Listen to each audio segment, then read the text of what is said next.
So I'm Ash, and I've been working on sort of unlocking potential in people for about 20 years, maybe longer, starting with myself, maybe as a kid. And I started as a recruiter in a business in the north of England that was in online retail at the front of a specific technology revolution, which I think has some read across to where we are today. And I'm just going to start rattling through. So I grew up in inner city London, in Croydon, in a sort of pretty underprivileged area. Went to a pretty gritty school. It got shut down. It was on the 6 o'clock news. Our head teacher got stabbed by one of the students. And my dad was the best job he managed to get. He was an immigrant from Mauritius to the country, was a bus driver driving the 109 route here. But luckily, I managed to get a move to Manchester. I went to university, dropped out after a year, but it took me to the north of England. And here I joined this is like a very rough industrial park next to Robert's Bakery, and it was the closest place I found I could find a couple of desks and some chairs, and we started a business. Super luckily, the business absolutely exploded. We were in online retail at the right time, living through what happens when you disrupt an entire industry. So on one hand, we were exploding as a business. At the same time, we were decimating the high street and lots of traditional retail. So seeing this sort of duality between growth and destruction. But my job, as it became, was recruiting about 1,000 people a year in the north of England in jobs that had barely existed a year or two before. The job titles simply didn't exist because the industry was so new. And so we just couldn't find anyone who'd ever worked in our industry or had been trained, had any education. So we had no option but to kind of completely focus on potential. How could you predict if someone could succeed when they can't offer you any proof whatsoever? And I think that's really relevant to today. That approach works. The business took off. It just kept growing and growing and growing. More and more recognition. Most interesting thing, I think, for some of the young people in this room is we really focus on hiring people with no experience, and most of them change their lives. At the time of the IPO, more than 100 millionaires were created in the local area, all under the age of 30 years old, which was sort of unprecedented, I think, at the time anywhere in the UK. And on the surface is a great British success story. We had prime ministers coming to open these monstrously big warehouses where we're doing a couple of £1 billion a year of sales. And one of the last fun jobs I had before I left, if you know Black Friday, it's the big trading period of any online retailer where you can get great discounts. We needed so many workers to kind of get through and clear the backlog of orders. We would do maybe 3 months of sales in 3 days. And if you couldn't get your orders out, you'd have to refund the customers if you couldn't get them on time. So we shut down the office, every single worker, put their laptop down, put their high-vis on, go and clear these boxes. And we couldn't find enough workers. I was chartering jets from Eastern Europe to fly in workers to do shifts, which was one of the last chaotic jobs there. And going back to exactly the same sheds today, and you can hardly see anyone in them. They're almost all entirely automated with AI and robotics. Where there were once 2,000 people doing these jobs, there are now 50 people. And their job title isn't picker and packer and dispatch. It's robotics engineer. And that's a sort of story, before I get on to the main point, of rapid growth for our business coinciding with huge displacement in the wider retail industry, and then full circle to our own industry being disrupted again, and a big consolidation because of technology. So what can we learn from that? And I've sort of been quite provocative now to try and help people think. Are we entering the third great economic transformation? I think we are, and I tried to create a way that we could all think about this. So we think back to the history of jobs and the labor market. In the past, literally how strong you were physically would determine a lot of your economic outcome. We started as an agrarian economy, an agricultural economy, then an industrial economy. And if you were strong, you could get a job and you could earn. And these are some absolutely iconic images of where physical might built the modern world, the age of muscles. But quite quickly, machines began supplying the muscle. On the left, you have an iconic image of tomato harvesting in California in the 50s and 60s, where you'd have literally dozens or hundreds of people harvesting these tomatoes. And on the right, less than 15 years later, a single operator of a machine doing more than hundreds of people could have done before plowing the fields. And so that sort of machine is now eroding the advantage of the muscle. This gave way to the age of brains. We might know it as the knowledge economy. And this is sort of like from the Second World War onwards, the dominant advantage you could have if you're trying to get on in life is your brain power, is your cognition. And so iconic images, this is mission control of the Apollo and NASA, literal rocket science. And on the right, it's an iconic image of a stock exchange, the old trading floors.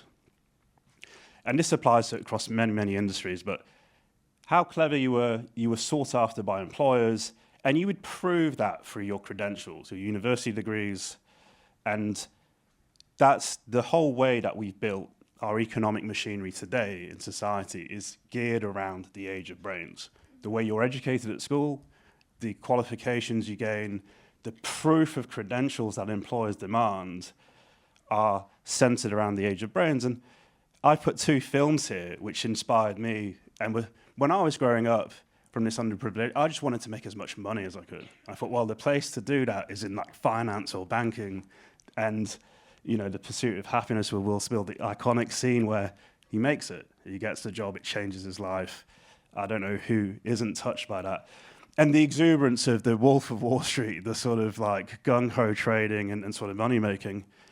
But we quite quickly have gone from Wolf of Wall Street to Code of Wall Street, where the trading pits of the 80s and 90s, where you had hundreds or thousands of people screaming orders at each other, being paid fortunes for their brain power, now being run by a small handful of quants who've entirely automated even some of the most coveted brain work.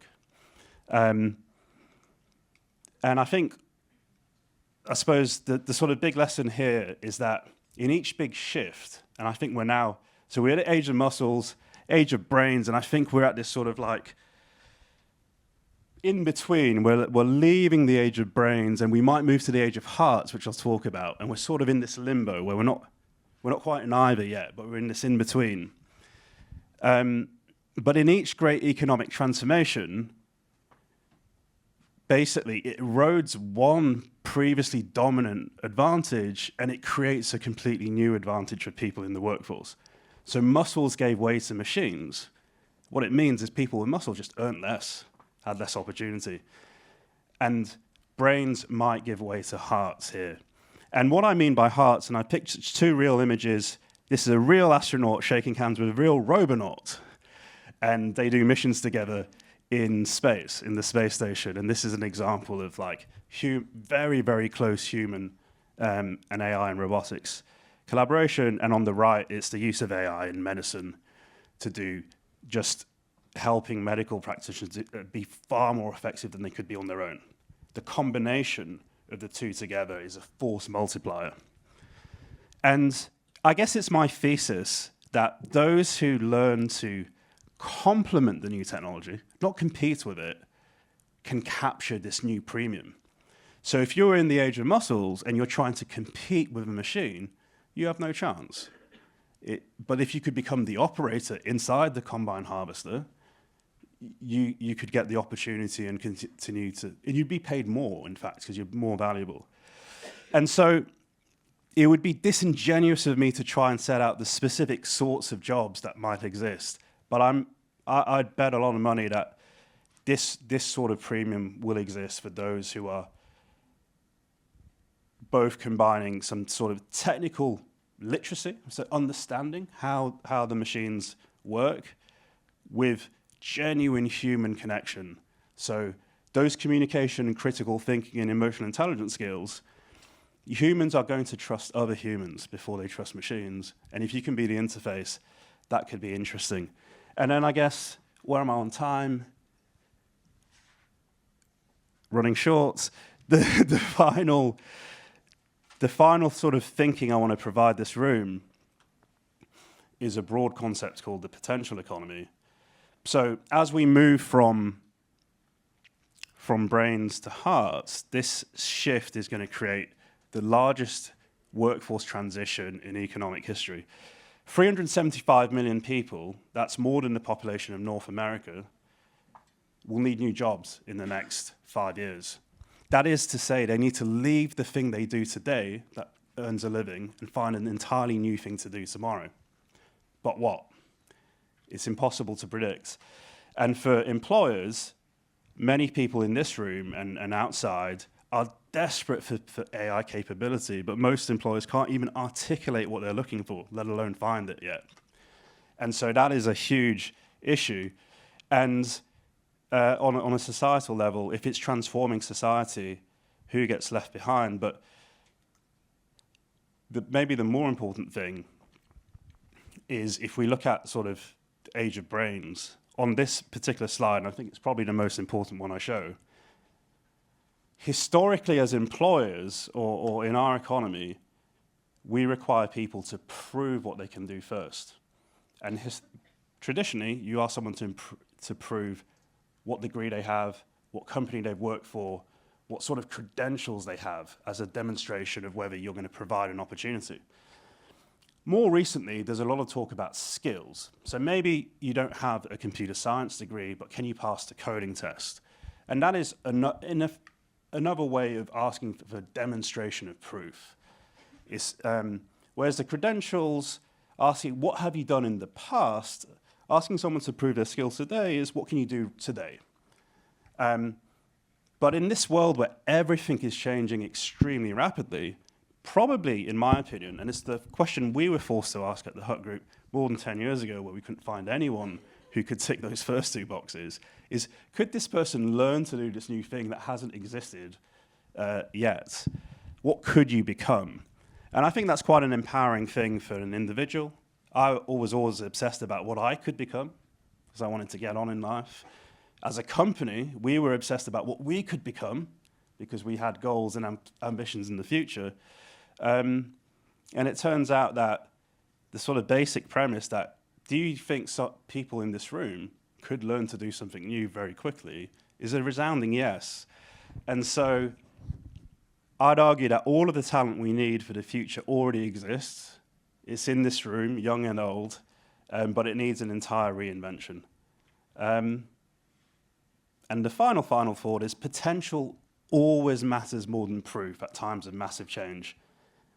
On the left is a picture up in Manchester, where I live now, which is the birthplace of the first industrial revolution. And if we talked about, in the UK, 90% of our workforce works in the agrarian economy, works on a field in some way. And we obviously had the Industrial Revolution, a huge change. If we had assessed people then, say, okay, what agricultural experience do you have? What field plowing credential do you have? Nothing about what they'd done before would predict the success. And you'd say the UK had no chance of being an industrial superpower.